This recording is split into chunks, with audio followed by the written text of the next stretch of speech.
अस्सलामुअलैकुम दोस्तों, ओमान की सुप्रीम कमेटी ने आज लोगों के लिए एक बहुत ही अच्छा फ़ैसला जारी किया है, जिसकी तफसीलात सुन के यकीनन आप लोगों को बहुत ही खुशी महसूस होगी।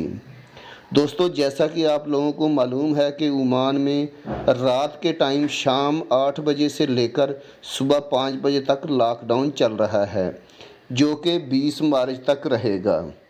इस लॉकडाउन में तमाम तिजारती सरगर्मियाँ सुप्रीम कमेटी के मुताबिक रात के वक्त बंद रहेंगी और जो दुकानें खुली हैं, जो चीज़ें खुली हैं, उनमें पेट्रोल पंप्स, सेहत के मराकज़ और फार्मेसीज़ वगैरह खोलने की इजाज़त दी हुई है।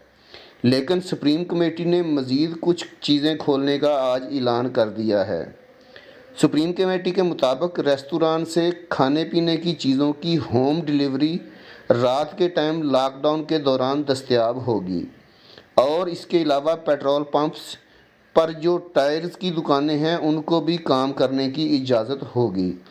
यानी लॉकडाउन के दौरान घरों में जो खाने पीने की चीज़ों की डिलीवरी होती है वो अब खुली रहेगी और पेट्रोल पंप्स पर जो टायर्स रिपेयर करने की या नए टायर्स की दुकानें होंगी वो भी खुली रहेंगी।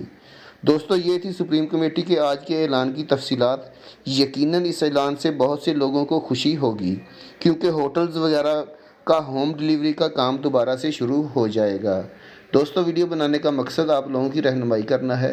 वीडियो अच्छी लगी तो लाइक करके चैनल को सब्सक्राइब ज़रूर कर दीजिएगा, ताकि आने वाली इन्फॉर्मेटिव वीडियोज़ बर वक्त आपको मिल सकें।